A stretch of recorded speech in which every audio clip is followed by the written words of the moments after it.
शुक्लांबरधरं विष्णुं शशिवर्णं चतुर्भुजं प्रसन्नवदनं ध्यायेत् सर्वविघ्नोपशान्तये। गुरुर्ब्रह्मा गुरुर्विष्णुः गुरुर्देवो महेश्वरः गुरुस्साक्षात् परं ब्रह्म तस्मै श्रीगुरवे नमः। मालां कुण्डीं च डमरुं शूलं शङ्खं सुदर्शनं दधानं भक्तवरदं दत्तात्रेयं नमाम्यहम्। अचतुर्वदनो ब्रह्मा द्विबाहुरपरो हरिः अफाललोचनः शम्भुर्भगवान् बादरायणः। शान्ताकारं भुजगशयनं पद्मनाभं सुरेशं विश्वाधारं गगनसदृशं मेघवर्णं शुभांगं। लक्ष्मीकान्तं कमलनयनं योगिहृद्यानगम्यं वन्दे विष्णुं भवभयहरं सर्वलोकैकनाथम्। वसुदेवसुतं देवं कंसचाणूरमर्दनं देवकी परमानन्दं कृष्णं वन्दे जगद्गुरुम्। नमः श्रीशङ्करानन्दगुरुपादाम्बुजन्मने सविलासमहामोहग्राहग्रासैककर्मणे खरलीलावताराय शङ्कराय परौजसे कैवल्यकल्पना कल्पतरवे गुरवे नमः। अज्ञानां जाह्नवीतीर्थं विद्यातीर्थं विवेकिनां सर्वेषां सुखदं तीर्थं भारतीतीर्थमाश्रये। अभ्रस्यामः पिङ्गजटाबद्धकलापः प्रांशुर्दण्डी कृष्णमृगत्वक्परिधानः। सर्वान् लोकान् पावयानः कविमुक्षः पाराशर्यः पर्वस्वरूपं विवृणोतु। नारायणं नमस्कृत्य नरं चैव नरोत्तमं देवीं सरस्वतीं व्यासं ततो जयमुदीरयेत्। अस्मत् श्री गुरुचरणारविन्दाभ्यां नमः। श्री शारदाम्बायै नमः। कस्तूरी तिलकं ललाटफलके वक्षस्थले कौस्तुभं नासाग्रे नवमौक्तिकं करतले वेणुकरे कङ्कणं सर्वाङ्गे हरिचन्दनं च कलयं कण्ठे च मुक्तावलिं गोपस्त्री परिवेष्टितो विजयते गोपालचूडामणिः। శ్రీకృష్ణస్వామిని గురించి లీలాకృష్ణుడు లీలాసుకుడు పలికినటువంటి బంగారు పలుకులు శ్రీకృష్ణుని యొక్క అద్భుతమైనటువంటి రూపాన్ని మన కట్టెదుట సాక్షాత్కరింపచేసిన సుందర స్వరూపం ఇది. శ్రీకృష్ణుడు అంటే ఎలా ఉంటాడు? ఇలా ఉంటాడు. భాగవతంలో చెప్పినటువంటి రాస క్రీడా వైభవానంతటినీ ఒక్క ముక్కలో చెప్పుకొచ్చాడు. కృష్ణస్తు భగవాన్ స్వయం అంటుంది భారతం. కొంతమంది విమర్శకులు ఏమన్నారంటే భారత కృష్ణుడు వేరు భాగవత కృష్ణుడు వేరు, ఈయనకి ఆయనకి సంబంధం లేదు అని కొంతమంది విశ్లేషకులు విమర్శకులు విమర్శనం చేశారు. అందులోనూ దేవకి పుత్రుడే, ఇందులోనూ దేవకి పుత్రుడే, అందులోనూ వసుదేవుడి కొడుకే, ఇందులోనూ వసుదేవుడి కొడుకే, అందులోనూ అర్జున ధర్మరాజాది ప్రస్తావన ఉంది, ఇందులోనూ ధర్మరాజ అర్జున ప్రస్తావన ఉంది. మరి ఆ వేరుతనం ఏమిటో తెలియదు. ఎప్పుడైనా ఏదైనా 10 మందికి మంచి మాటలను చెప్పేటువంటి వాళ్ళు సమన్వయ సాధనం ప్రధానంగా చెప్పాలి తప్ప మనస్సులను వికలితం చేసే విధంగా విమర్శలు ఉండకూడదు ఎప్పుడు.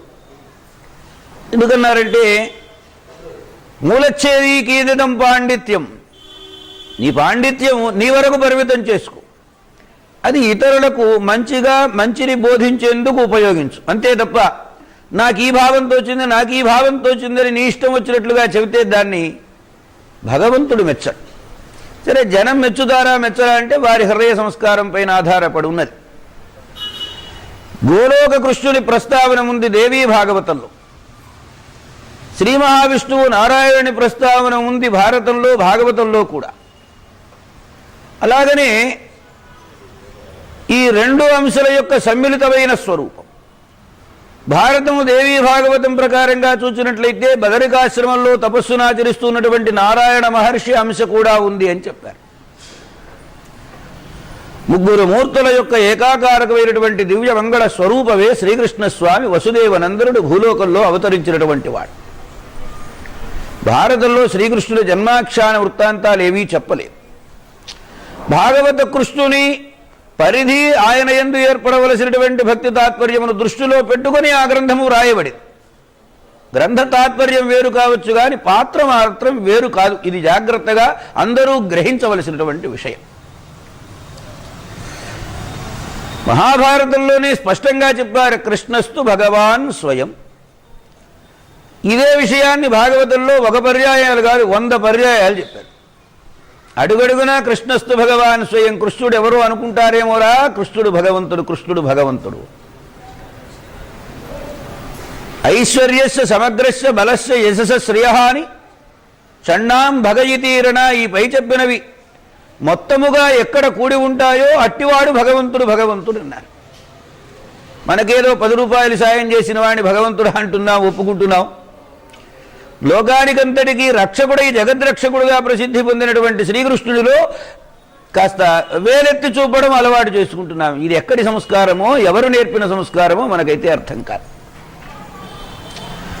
భగవానుడు అన్నదానికి అర్థం 6 సమగ్రంగా ఉన్నటువంటి వాడు.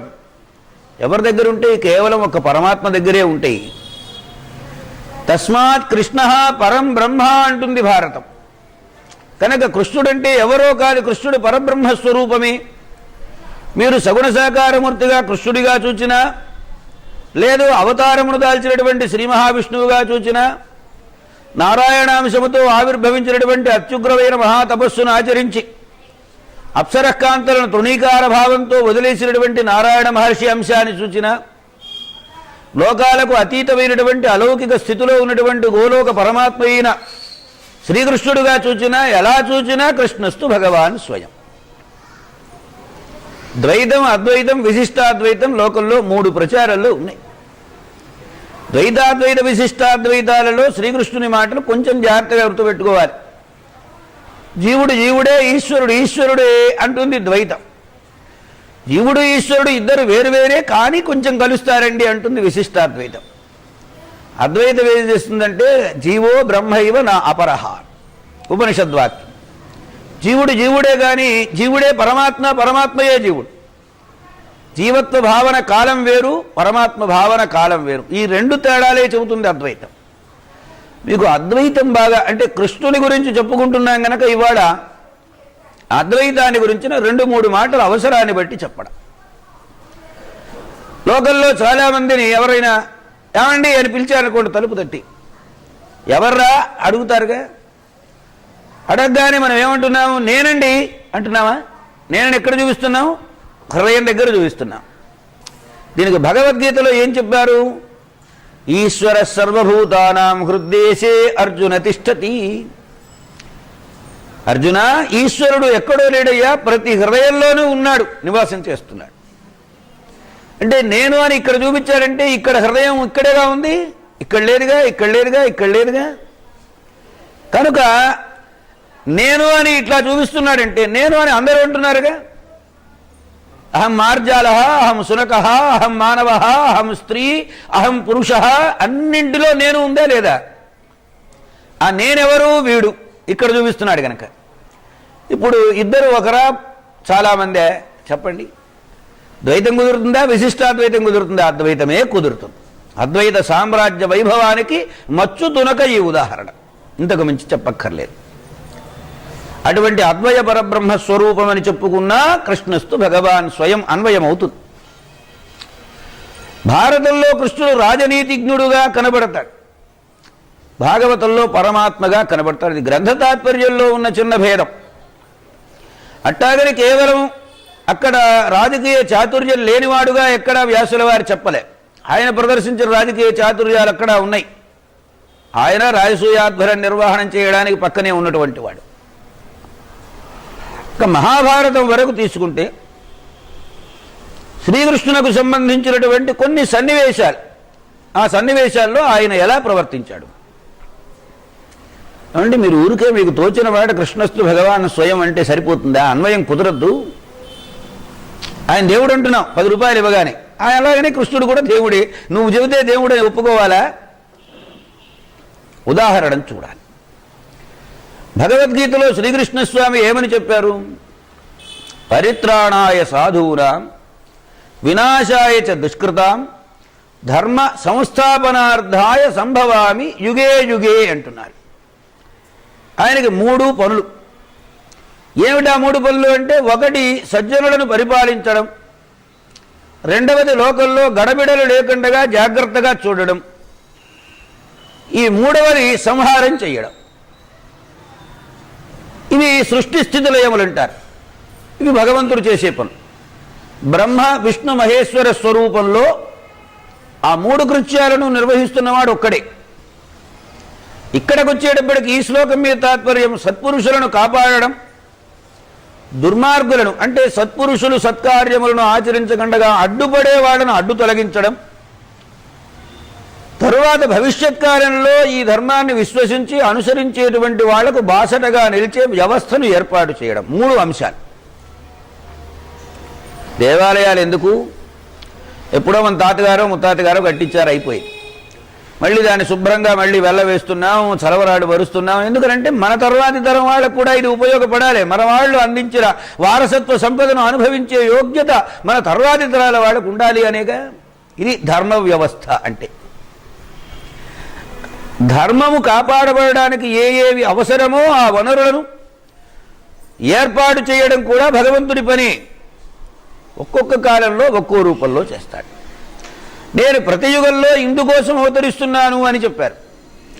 ఆ పక్కనే ఇంకో శ్లోకం ఉంది, యదా యదాగి ధర్మస్య గ్లానిర్భవతి భారత అభ్యుత్థానం అధర్మస్య తదాత్మానం సృజామ్యహం. మచ్చుతునకల వంటి శ్లోకములు భగవద్గీతలో మనం నిత్యపారాయణం చేసుకోదగినటువంటి శ్లోకములు. ఎప్పుడెప్పుడైతే ధర్మమునకు గ్లాని ఏర్పడుతుందో అప్పుడు నేను అవతరిస్తాను అంటున్నారు. యదా యదాగి ధర్మస్య గ్లానిర్భవతి భారత అభ్యుత్థానం అధర్మస్య తదా ఆత్మానం సృజ. అంటే అధర్మము పెచ్చుమీరి ధర్మము తగ్గిపోయినట్టు. సహస్రనామం చెప్పుకునేటప్పుడు ఒక వాక్యం చెప్పుకుంటున్నాం కదా మనం, ధర్మస్య జయోస్తు అధర్మస్య నాశోస్తు ప్రాణిషు సద్భావనాస్తు. ఇది మనకి ఎవరు చెప్పారు? మహారుషులు చెప్పారు. వాళ్ళ ఆశయమే ఇది. అందుకోసమే మనం చేసే ఈ కృత్యాలన్నీ.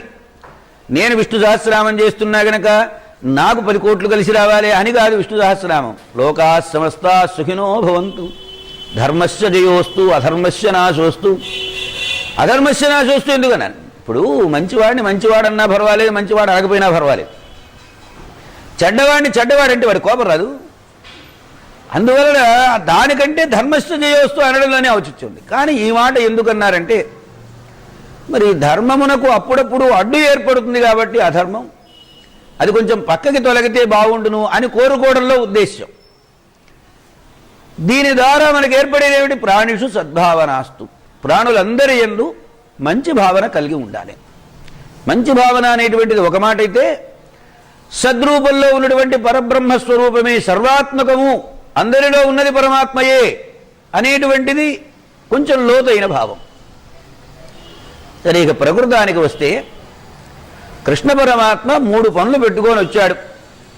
సజ్జన పరిపాలనము, దుష్ట సంహారము, అలాగనే ధర్మ వ్యవస్థ నిర్మాణము. ఈ 3 పనులు. ఈ 3 పనులు చేయడానికి ఆయన వస్తూ ఆయన ఒక్కడే ఏం చేస్తాడు? ఆయన అక్కడ అసలు రాక్కర్లేదు, అక్కడ కూర్చొని మొత్తం వ్యవస్థ మార్చేయగలడు. ఎందుకు వస్తున్నాడు అంటే, ఈ 3 పనులను దృష్టిలో పెట్టుకొని తగినటువంటి హంగులు ఆర్భాటములన్నీ ఏర్పరచుకొని వచ్చి ఇక్కడ కూర్చొని మనలో ఒకడుగా ఉండి మనను తరింపచేయడానికి, మన భాగస్వామ్యాన్ని కోరుతూ మనని ఆ పనులలో నియుక్తులను చేస్తూ మన్ని తరింపజేస్తాడు. అది పరమాత్మ యొక్క లక్షణం. కృష్ణస్వామి వారి మొట్టమొదటి ప్రవేశం భారతంలో ఎక్కడ?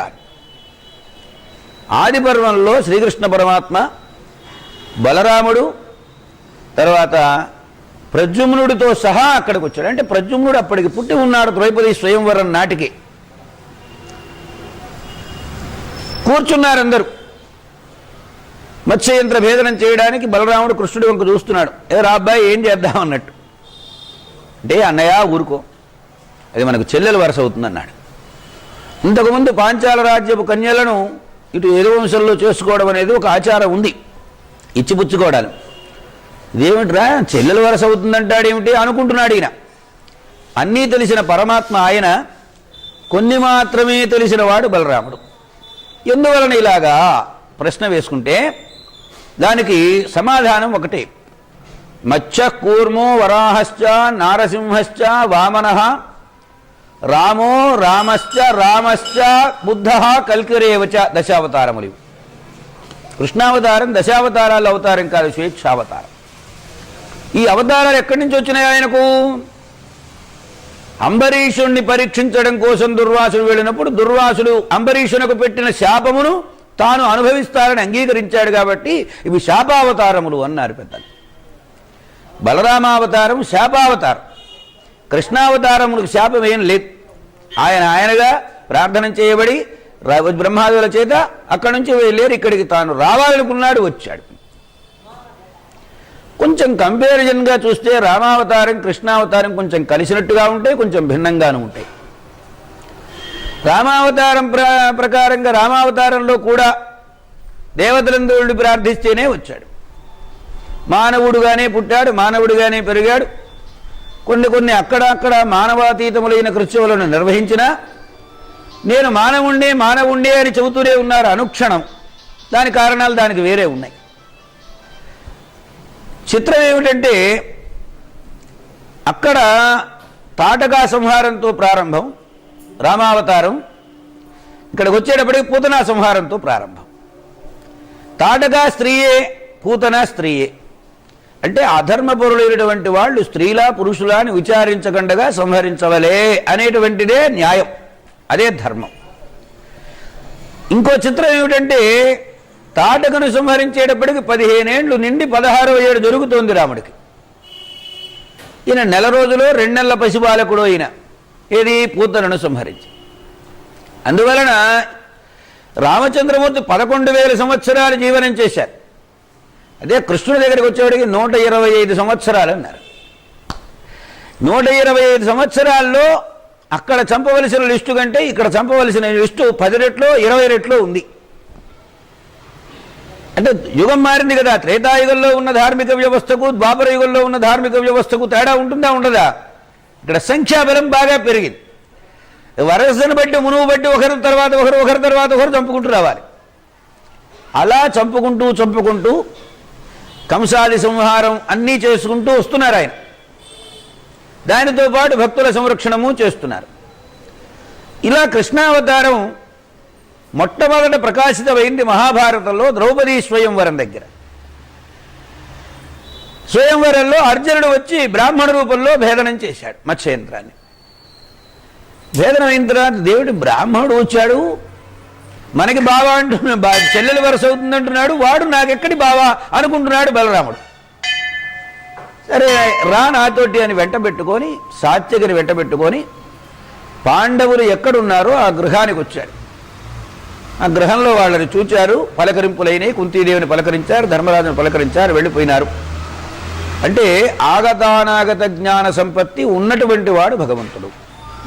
బలరాముడి కంటే ఎక్కువ ఉన్నవాడు. ఐశ్వర్యస్య సమగ్రస్య బలస్య యశసః శ్రియ జ్ఞానస్య చ, జ్ఞానం కూడా పరిధి వెళ్ళింది.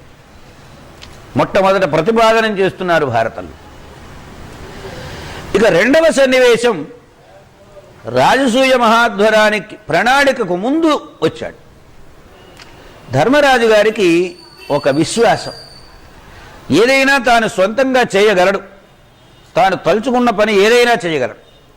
కానీ ఈ చేసిన పనికి సమర్థింపు ఒకటి కావాలి. ఎవరు సమర్థిస్తారు అంటే తను అత్యంత ఆదరంతో చూచేటువంటి తన తల్లి కుంతి, అలాగనే విదురుడి భావం మీద కూడా గౌరవం ఉంది. కానీ విదురుడు ఎప్పుడు అక్కడ పడి ఉంటాడు, తన దగ్గర ఉండి చెప్పేవాడు కాదు సలహాలు. అందుకని విదురుని యందు భక్తిభావం ఉన్నా ఆయన చెప్పిన మాటలను విని ఆయన ఒకవేళ కుంతి ఏదైనా అటు ఇటు చెబితే కృష్ణ నీ సంగతి ఏమిటంటాడు, కృష్ణుడిని అడుగుతాడు. కృష్ణుడు వచ్చాడు కబురు చేస్తే వచ్చిన తర్వాత కృష్ణుణ్ణి సలహా అడిగాడు. మా నాయనగారు యమలోకంలో ఉన్నారట, రాజసూయం చెయ్యమని నారద మహర్షి ద్వారా చెప్పి పంపించారు. మరి రాజసూయం చేయడం అంటే మామూలు మాటలు కాదు కదా. లోకంలో ఉన్నటువంటి రాజులను అందరినీ జయించి ఆ తర్వాత జయసూచకంగా చేయవలసినది ఈ రాజసూయ యాగం. అందువలన రాజసూయ యాగం అనేటువంటిది ఎప్పుడో చంద్రుడు చేశాడట, ఆ తర్వాతి కాలంలో హరిశ్చంద్రుడు చేశాడట. ఇప్పుడు నేను చేయవలసిన పరిస్థితి వచ్చింది, మా నాన్నగారి ఆశ అది కనుక. కొన్ని ఆశ అనేదానికంటే ఆజ్ఞ అది కనుక దానికేం భాగ్యమయ్యా, చెయ్యి మరేం పర్వాలేదు అన్నాడు. భగవంతుడి అనుమతి కూడా అయింది. సాక్షాత్తు తాను భగవంతుడుగా ఇన్ని భావిస్తున్నాడు గనక ధర్మరాజు గారికి పచ్చజెండా చూపినట్లయింది. అయితే ఎలా మరి ఇంతమందిని జయించడం అంటే మామూలు మాటల విషయం కాదు కదా. మరి ఏం చెయ్యాలి, ఎలా చెయ్యాలి కృష్ణ, నీవు కాస్త దారి చూపవలసింది అని అడిగాడు. దానికేముందయ్యా, భాగ్యం జరాసంధుడి మీదకి వెళ్ళి ముందు వాడిని చంపితే సరి అన్నాడు. మనం మొన్న చెప్పుకున్నాం, ఈ మొత్తము భూభాగంలో ఒక వంతు భూభాగము పాండురాజాధీనమై ఉంటే 2 వంతుల భూభాగం జరాసంధాధీనమై ఉంది. అంటే జరాసంధుడు ఏమి చెబితే అది వినేటువంటి రాజులే ఎక్కువ మంది ఉన్నారు. ఇది కారణం కూడా ఒకటి ఉంటుంది. నువ్వు ధర్మం చేయి, ధర్మం చేయి, ధర్మం చేయి అంటే ఈ మెదడు ఒప్పుకొని చావదు. అధర్మం చేయి, అధర్మం చేయి అంటే చప్పున ఒప్పుకుంటుంది. ఇతరులను హింసించు, ఇతరులు సొమ్ముగా చేయి, ఇతర పెళ్ళాలతో కాపురాలు చేయి, ఇట్లా చెబితే అబ్బా ఎంత బ్రహ్మాండంగా చెప్పారండి అంటారు. ఒరే నాయన, నపరదారాన్ గచ్చేన్ నకలంజం భక్షయేత్ సత్యం వద ధర్మంచరా అంటే ఏదో బాగానే ఉంటాయి కానీ వినటానికి మాటలు ఎంతవరకు ఆచరించగలమండి మనం అనిపిస్తుంది కదా. అందువలన భూభాగంలో ఉన్నటువంటి పరిపాలన రాజులందరూ జరాసంధుని వైపు ఎక్కువ మొగ్గు చూపడానికి గల కారణం స్వార్థము, లోభము, ఈ 2 భావాలతో. స్వార్థలోభాలకు అతీతమైనది రాజ్య పరిపాలనం, ఇది ధర్మ వ్యవస్థ. ఈ 2కి ఘర్షణ. పాండురాజు గారు చాలా వరకు సమర్థింపు చేసుకుంటూ వచ్చారు. కానీ ఆయన ఆయుర్దాయం తీరిపోయింది, ఆయన వెళ్ళిపోయినాడు. మనస్సులో ఏమిటి ఆశయం అంటే ఈ మొత్తము భూభాగమంతా ఒకే ఏలుబడిలోకి ధర్మ పరిపాలనం కావాలి అనేది. అందుకోసం రాజసూయం. 2 వంతుల భూభాగం కలిగిన జరాసంధుడి మీదకి మొదట యుద్ధానికి వెడితే మగధ మీదకి వాడిని చంపితే పర్వాలే, చంపకపోతే పరిస్థితి ఏమిటి, మొత్తం మొదటికి మోసం వస్తుంది కదా. ధర్మరాజు గారి భయం ఇది. రాజనీతి బాగా తెలిసినటువంటి వాడు ధర్మరాజు. రాజకీయము, రాజనీతి అని 2 పదాలు వాడుతున్నారు ఇవాళ. రాజనీతి అంటే ఎలా నడుచుకోవాలో ఒక క్రమబద్ధం చేసి గుర్రానికి గంతలు అడ్డం కట్టి రోడ్డు మీద నడిపిస్తున్నట్టుగా ఉంటుంది రాజనీతి. రాజకీయం అంటే గంతలు తీసేసిన గుర్రం పరిగెత్తుతున్నట్టుగా ఉంటుంది. ఇది తేడా. తనకు ప్రమాదమో తెలియదు, పక్కవాడికి ప్రమాదమో తెలియదు, ఎదుటివాడికి ప్రమాదమో తెలియదు, విరగదొక్కుంటూ వెళ్ళిపోతుంటుంది పరిగెత్తుతూ. ఒక దశలో వేగం పెరిగేటప్పటికీ గుండె ఆగి చచ్చిపోతుంది గుర్రం. అందువలన రాజకీయం వేరు, రాజనీతి వేరు. రాజనీతి ధురంధరుడైనటువంటి వాడు ధర్మరాజు. కృష్ణుని భావాన్ని అర్థం చేసుకున్నాడు. అప్పటికి జరాసంధుడి పరిస్థితి ఏమిటంటే మంచి చెడు రెంటిని సమానంగా స్వీకరించాలి. జరాసంధ ఉత్పత్తిని కూర్చున్న విషయం చెప్పుకున్నాం. ఇక్కడ కీలకమైన అంశాన్ని మాత్రమే ప్రతిపాదన చేస్తున్నాం. జరాసంధుడికి ప్రతినిత్యము ఈశ్వరారాధన చేసి మధ్యాహ్న సమయానికి ఎవరు వస్తే ఇక్కడ కర్ణుళ్లాగా ఏది కావాలని అడిగితే ఆ కోరిక తీర్చేవాడు. అదొక నియమంగా పెట్టుకున్నాడు ఈశ్వరానుగ్రహం కోసం. ఒక్కొక్కరు ఒక్కో రకమైనటువంటి నియమం. దానికి తోడుగా ఈ క్రౌర్యంలోకి వచ్చేటప్పటికీ 25,000 మంది రాజులను చెరసాల్లో బంధించి ఉంచాడు. ఒకరు కాదు, ఇద్దరు కాదు. అంటే తను చెప్పిన మాట వినని వాళ్ళను, తనకు ఎదురు తిరిగిన వాళ్ళని అందరిని తీసుకొచ్చి లోపల పారేశాడు. చేసింది అది వాడికి ఇంకో ప్రణాళిక ఉన్నది. ఈశ్వరయాగాన్ని నిర్వహించి ఈశ్వరయాగంలో వీళ్ళందరినీ బలి పశువులను చేసి బలి పెట్టాలి అనేటువంటిది కోరిక. అంటే ఈ యాగం వీడు పూర్తి చేస్తే కాస్తో కూస్తో అంతో ఇంతో మంచితనం మిగిలినటువంటి 25,000 మంది రాజులందరూ చచ్చిపోతారు. అంటే అప్పుడు ఇంకా బాగా తాను విస్తృతమైనటువంటి అధికారాలను కొనసాగించుకోవచ్చు. ఇది జరాసంధుని యొక్క ప్రణాళిక. ఈ స్థితిలో వాడిని కొట్టామనుకోండి ఏమవుతుంది, 25,000 మంది రాజులను చెరసాల నుండి విడిపించినటువంటి అవకాశం కలుగుతుంది కదా. 25,000 మంది రాజులు విడుదల చేసిన వాడి వైపు ఉంటారు కానీ చెరసాల్లో బంధించిన వాడి వైపు ఉండరుగా. వాడు ఎట్లాగా పోతాడు? అంటే తను కోరకుండగానే 25,000 మంది భూమిని పరిపాలన చేసేటువంటి రాజులను తనకు అండదండలుగా చేర్చుకున్నవాడు అవుతాడు.